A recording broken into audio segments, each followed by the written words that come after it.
ओम नमः शिवाय, हर हर महादेव, जय महाकाल। कैसे हैं आप सभी भक्त? आप सभी को पता है कि आज है बुधवार की रात्रि, और ये कौन सी रात्रि है? वैशाख मास के महीने में पड़ने वाला बुधवार का दिन, जिस रात्रि के समय आपको अपने ही घर में ये रसोई घर वाला अचूक उपाय करना होता है। पूज्य गुरु जी ने कहा था, घर में आपके सुख नहीं है, शांति नहीं है, वैभव नहीं है, संपदा में कमी आ रखी है, धन की हानि हो रही है, कोई व्यापार दुकान फैक्ट्री है नहीं चल रही है, बीमारियों ने घर बनाया हुआ है, जायदाद को लेकर के किसी भी तरीके की कोई समस्या आपके परिवार में बनती चली जा रही है, पैसा कहीं से नहीं आ रहा है, कर्ज तक लेने की नौबत आ चुकी है। पूज्य गुरु जी ने कहा कि जिस घर का कोई एक व्यक्ति भी रात्रि के समय इस उपाय को कर लेता है, उसके घर की चाहे कैसी भी समस्या क्यों ना हो, बड़े से बड़े संकट उसी रात्रि को समाप्त हो जाते हैं। और पूज्य गुरु जी की ही कथा से सुन करके और समझ करके इस पूरे उपाय को बहुत आसान भाषा में आप सभी भक्तों को बताऊंगा। परंतु उससे पहले आप सबसे बस एक छोटी सी प्रार्थना, जो भी भक्त पहली बार आए हैं चैनल को सब्सक्राइब जरूर कीजिएगा, और वीडियो को लाइक करके देव आदिदेव महादेव का कोई सा भी प्यारा नाम कमेंट बॉक्स में लिखना बिल्कुल भी मत भूलिएगा। पूज्य गुरु जी ने इस पूरे वीडियो में 3 महा उपायों के बारे में बताया था, जिन्हें एक एक करके हम लोग जानेंगे। सबसे पहले बात करते हैं हमारे पहले वाले उपाय से। समझने की कोशिश किया कीजिए। कोई सा भी उपाय ऐसा नहीं है कि बहुत ज्यादा सरल होगा, थोड़ी सी तो मेहनत आपको भी करनी पड़ेगी। महादेव आपकी भी भक्ति चाहते हैं, है ना। ये वाला उपाय होता है कि जब आपके घर में धन को लेकर के समस्याएं बनने लगे, पैसा नहीं आ रहा हो, कोई व्यापार आपका चल रहा है, या फिर कोई दुकान है आपकी, ग्राहक नहीं आ रहे हैं, फैक्ट्री नहीं चल रही है, माल नहीं आ रहा है, निकल नहीं रहा है, किसी भी तरीके से लेकर के धन की समस्याएं आपके घर में या आपके व्यापार में किसी में भी आ रही हैं, है ना। या फिर ऐसा भी हो सकता है कि कई बार घर में खर्चे इतने ज्यादा हो जाते हैं, बचता ही नहीं है, या फिर अनावश्यक खर्चों के साथ में ही बीमारियां जैसे हो रही है, घर के सामान खराब हो रहे हैं, उनमें धन इस तरीके से चलता चला जा रहा है कि बचत बिल्कुल भी नहीं हो पाती है। कई बार तो कर्ज तक लेने की नौबत आ जाती है, और कोई कर्ज ले लिया है तो उसको चुकता नहीं कर पा रहे हैं। तो जब भी बुधवार की रात्रि आ जाए ना, एक काम जरूर कर लिया कीजिए, चाहे घर की स्त्री करे, पुरुष करे, कोई भी करे। एक खाली कटोरी लेना, और इस कटोरी के अंदर आपको 2 चीजें रखनी होगी, ठीक है ना। क्या क्या रखना है? 108 चावल के दाने। इस चीज का ध्यान रखना, संख्या का। और जो भी चावल हो वो अक्षत होने चाहिए, पूर्ण होने चाहिए। 108 चावल के दाने लेना, और मात्र एक बेलपत्र आपको लेना है ना। नहीं मिलता है तो फटाफट से जाकर के महादेव की शिवलिंग से उठा लेना, उसे धो करके काम में ले सकते हैं, ठीक है। इस कटोरी के अंदर 108 चावल के दाने और एक बेलपत्र इसी के अंदर आपको रख देना है। अब ये वाली जो कटोरी है ना, इसे लेकर के अपने पूरे घर में श्री शिवाय नमस्तुभ्यम मंत्र का स्मरण करते हुए आपको घूम जाना है।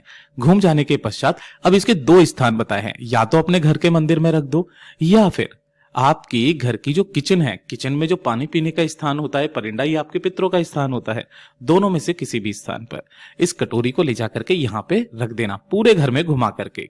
कब रखोगे? ये रखोगे आप जब सूर्यास्त हो जाता है और प्रदोष काल का समय स्टार्ट हो जाता है, उसके बाद कभी भी।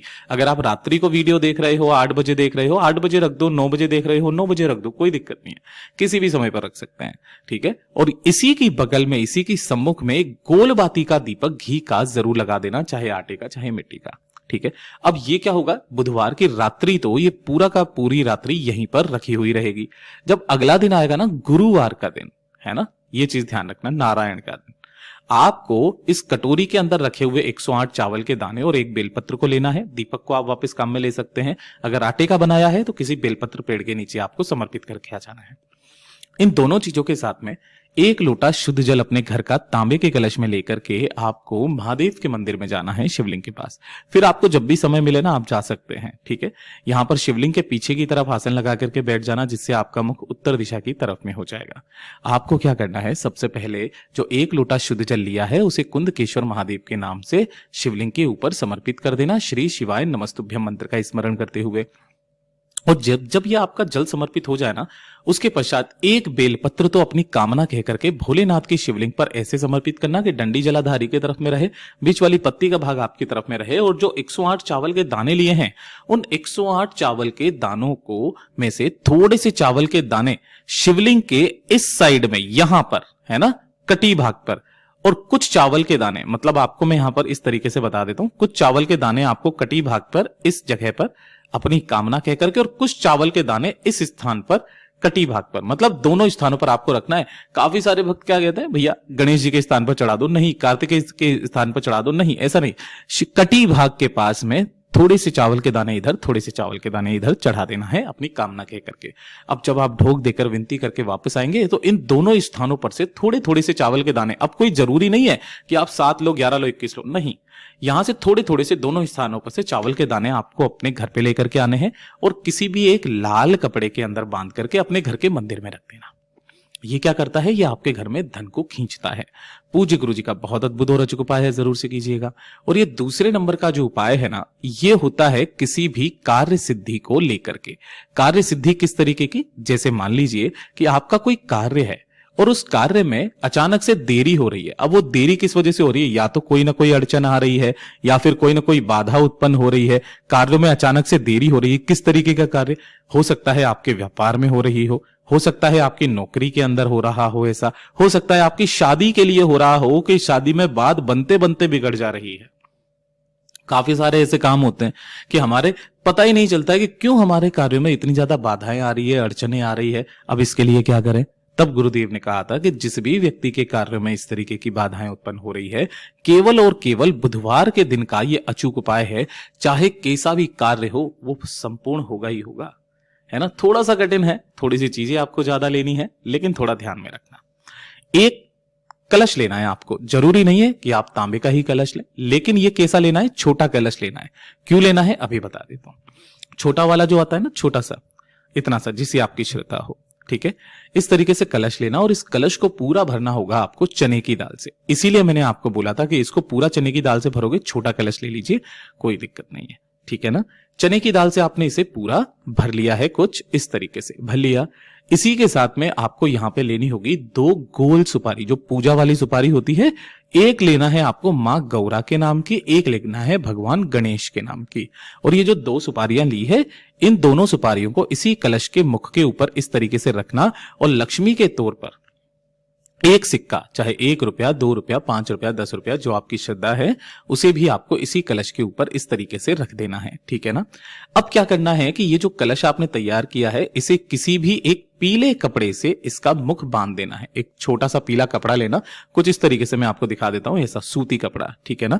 इसके ऊपर रखना और रख करके किसी भी मोली कलावे धागे से इसका मुख अच्छे से बांध देना है। किस तरीके से बांधते हैं ये तो आपको शायद आता ही होगा ना, कुछ इस तरीके से मोली कलावा लच्छा लेना और यहां से इस तरीके से बांध देना, ठीक है। अब ये वाला जो कलश है ना, इसे उठा करके अपने घर के मंदिर में आपको रखना है। मैं यहां पर आपको रख करके भी बता देता हूं ताकि आपको थोड़ा सा रिलेट कर जाओगे आप। इस तरीके से पीला कपड़ा है, इसी कलश का अब आपको पूजन करना है। हल्दी, कुमकुम, चावल, रोली, अक्षत चढ़ा करके इसका पूजन करना, गंगा जल के छींटे मारना। उससे पहले आपको एक गोल बाती का दीपक अपनी कामना कह करके यहां प्रज्वलित करना है। फिर उसके पश्चात जब आप इसका पूजन कर लोगे, अर्चन कर लोगे, अपनी कामना महादेव से, भगवान गणेश जी से मांग लोगे, अब उसके पश्चात ध्यान रखना कि अब जैसे ही आपकी कामना यहां पर बोल दोगे आपको मौन व्रत धारण कर लेना है। आपको अपने मुख से एक शब्द भी नहीं बोलना है। कब तक अभी बताता हूं। जैसे ही आपने मौन व्रत धारण किया, अब आपको ये वाला कलश उठाना है, इसके ऊपर का पीला कपड़ा हटा देना, अपने उल्टे हाथ में जो लेफ्ट हैंड है उसके अंदर तो आपको इस कलश को इस तरीके से रख लेना है और जो राइट हैंड है उस राइट हैंड से आपको इसके कलश का मुख बंद कर लेना है। इस कलश को ले जाकर के आपके घर के आसपास जो भी मंदिर के पंडित, पुजारी वगैरह ये जो होते हैं ना, जजमान, इनके पास में जाना है। अपनी कामना, अपनी कार्य सिद्धि को बोलते हुए आपको इन्हें वो पूरा का पूरा कलश दान में दे देना है। अब ये चीज का ध्यान रखना कि आपको यहां पर एक शब्द भी नहीं बोलना है। अगर वो कुछ पूछते हैं ना, तो आप अपने साथ में किसी भी एक ऐसे व्यक्ति को ले जाइए जो कि आपके उन सवालों का जवाब दे पाए, ठीक है ना। लेकिन आपको नहीं बोलना है, बस आपको अपनी कार्य सिद्धि की कामना मांगते हुए इनको दान में दे देना है। दान में देने के पश्चात जैसे ही आप अपने घर की चौखट के अंदर आएंगे, आप अपने मौन व्रत को तोड़ सकते हैं और फिर वापस आप इस उपाय को संपन्न कर सकते हैं। ये वाला जो उपाय है, इसके पश्चात आपके जितने भी कार्य होते हैं महाराज, सिद्ध होता ही होता है। पूज्य गुरु जी के ये सभी उपाय बहुत ही ज्यादा खास और अद्भुत है, जरूर से कीजिएगा। और वीडियो अगर पसंद आए तो ज्यादा से ज्यादा लोगों को शेयर किया कीजिएगा और लाइक जरूर करना, सब्सक्राइब करना। मिलता हूं अगले वीडियो में, तब तक के लिए ओम नमः शिवाय, जय महाकाल।